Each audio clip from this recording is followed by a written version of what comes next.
야, 니네만 재미 보지 말고 나도 좀 놀아보자.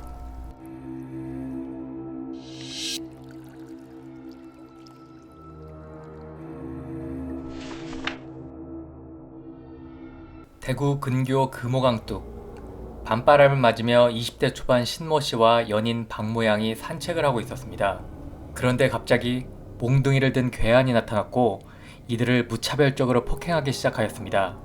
그 결과 신 씨는 사망하였고 박 양은 강간까지 당하였습니다. 신고를 접한 동대구 경찰서는 피해 여성을 상대로 범인의 인상착의를 확인하는 한편 그녀를 흠모하던 자가 이들을 미행하다 범행을 저지른 것이 아닌지 수사를 진행하였습니다. 이틀 뒤 밤 11시 40분경 대구 평리동 앞산에서 연애하던 20대 초반의 김모 씨와 한모 양 앞에 또다시 몽둥이를 든 괴한이 나타나 무차별적으로 김 씨를 구타하여 실신시켰습니다. 그리고 범인은 김 씨가 차고 있던 손목시계를 강탈한 후 사라졌습니다.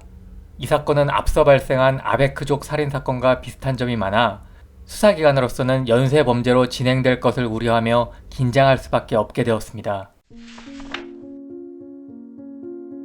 대구 내당동 두리산. 밤 산책하던 20대 초반의 김모 씨와 박모 양 뒤에서 한 남자가 나타나 밤늦게까지 무엇하냐, 파출소로 가자 라고 말하였습니다. 이에 김 씨와 박 양이 뒤돌아보자 그 남자는 몽둥이로 그들을 마구 난타하여 실신케 한 후 피해 여성을 강간하고 그들의 시계와 현금 500원을 가지고 갔습니다. 근처에서 산책하던 청년들이 피해자 김 씨를 발견하여 즉시 병원으로 옮겼으나 사망하였습니다. 아베크족을 상대로 한 연쇄범행이 확실해짐에 따라 사람들은 불안에 떨 수밖에 없었습니다. 충격적인 아베크족 연쇄 강도강간 살인사건이 언론을 통해 세상에 알려지며 사람들을 불안에 떨게 한 지 약 50일 만인 1962년 8월 7일 드디어 범인이 검거되었습니다. 범인은 28세 조일룡이었습니다. 조일룡은 빼앗은 시계를 교동시장에 있는 시계점에 판매하려고 하였는데 눈치 빠른 시계점 주인이 수상한 점을 느끼고 신고한 것이 검거의 중요 단서가 되었습니다.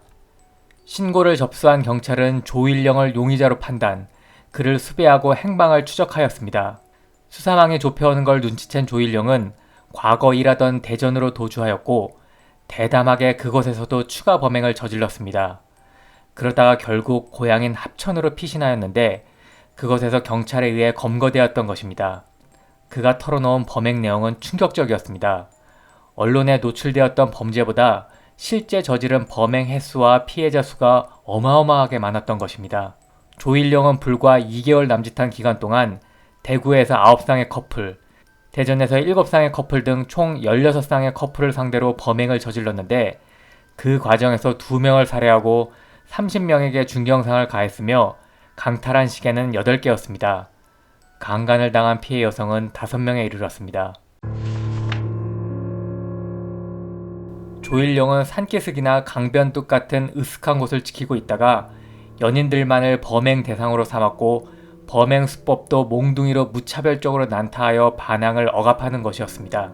그의 수법은 점차 진화하였는데 경비원을 사칭하며 이곳은 사건이 자주 일어나는 곳이니 우물쭈물하지 말고 빨리 집으로 돌아가시오 라고 타일러 연인들이 돌아서는 순간 곤봉으로 내려치기도 하였고 경찰관을 사칭하며 신분증 제시를 요구하고 파출소로 연행하는 것처럼 행동한 후 범행을 저지르기도 하였습니다.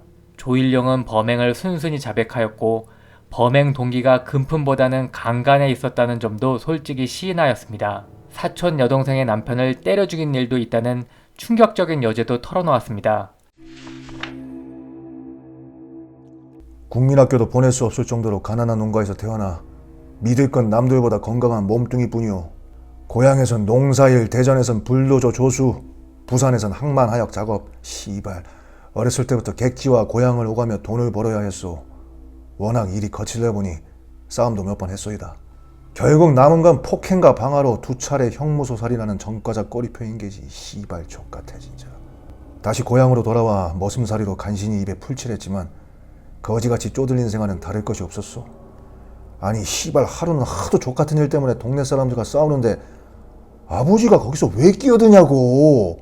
왜 끼어들고 지랄이야 병신같이. 씨발 짜증이 나서 몇 대 때렸어. 아니 그랬더니 행패나 부리고 아버지 때리는 페류난로 찍혀 고향에서 쫓겨났수다. 아니 씨발 근데 어디 갈 데가 있어야지? 응?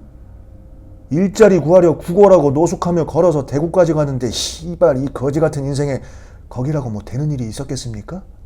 어쩔 수 없이 철로변과 다리 밑에서 노숙하는데 밤늦게 돌아다니는 어린 것이 눈에 확 들어오더라고. 나는 그것들의 모습을 유심히 지켜보았습니다. 야, 씨. 야, 니네만 재미 보지 말고 나도 좀 놀아보자. 씨발, 그렇게 시작된 거지. 16번? 나는 이게 많은 건지 모르겠네. 무서웠냐고? 재미가 붙던데? 내일 당장 죽더라도 밤거리를 쏘다니는 계집년들의 버릇을 단단히 고쳐놓았으니 아주 기뻐. 씨발, 이젠 죽어도 여한이 없어. 너 하고 싶은 말 다 했어? 지금부터는 이 서류에 네가 한 말대로 적혀 있는지 꼼꼼히 확인하면 돼. 나는 그를 모르고. 네가 사람 새끼냐?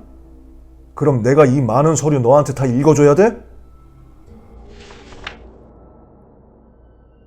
조일령이 범행을 저지른 내당동 두리산에서 진행된 현장 검증에는 무려 2천여 명의 군중이 모여 이를 지켜보았습니다. 사람들은 찢어 죽이라고 고함을 쳤고 애인 이름 박양은 조일령의 뺨을 때리며 통곡하였습니다. 조일령은 1962년 10월 25일 충남북 계엄보통군법회의에서 사형을 선고받았습니다. 그는 항소와 상고를 거듭하였으나 모두 기각되었고 결국 사형 확정되어 사형수가 되었습니다. 1963년 10월 서울구치소 육사상 18방에서 수임번호 5830번으로 불리던 조일령은 같은 방 재소자들에게 행패를 부리고 있었습니다. 어차피 죽을 목숨 씨발 나는 무서울 거 없어. 뭐 수틀리면 인정사정 없는 거 아니야? 그러나 구치소 교도관은 비록 얼마 후 죽을 운명인 사형수였지만 헌신적으로 그의 교화를 위하여 노력하였다고 합니다. 조일령은 물론 같이 생활하던 다른 재소자들의 안위를 위해서라도 그의 교화는 필요하였을 겁니다. 그 시작은 한글 공부였습니다. 교도관은 한글 교본을 구해주었고 동료 재소자는 글을 가르쳤습니다. 그들의 노력이 차차 결실을 거두었고 조일령은 글 공부에 재미를 붙였는지 스스로 필요한 책을 구해 공부하였습니다. 그리고 종교에도 귀의하였습니다. 이러한 일련의 과정 속에서 그는 점차 유순하게 변해갔다고 합니다. 짐승 같던 날것의 성정을 지우고 짐승보다 못했던 지난 날을 벗어나 점차 인간성의 회복도 이루어져 가는 것으로 보였습니다. 죽기 억울하다는 생각은 손톱만큼도 없습니다. 입이 10개라도 할 말이 없는 놈 아닙니까?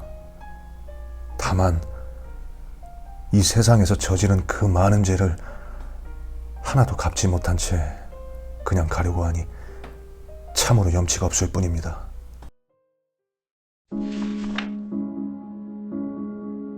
그에게도 결국 최후의 날이 도래합니다. 조일령은 모아둔 영치금을 전부 헌납한 뒤 다음 날인 1967년 1월 13일 사형 집행되었습니다. 어디서 주워들은 이야기라 믿거나 말거나입니다. 옛날 마을 원님이 극악무도한 범죄자를 잡았는데 너무도 무지하고 인간이 덜 되어 무엇을 잘못한지도 몰랐다고 합니다. 그래서 원님은 인내심을 가지고 그자를 교화시켰고 결국 그자는 자신이 얼마나 큰 죄를 저질렀는지 깨닫고 진심으로 후회하며 참회하였다고 합니다. 그러자 원님은 드디어 때가 되었다고 하며 그자를 사형시켰다고 합니다. 왠지 그 이야기가 떠올라 사족을 붙여봤습니다. 조일령의 죽음이 미약하나마 피해자들에게 위안이 되었기를 바랍니다.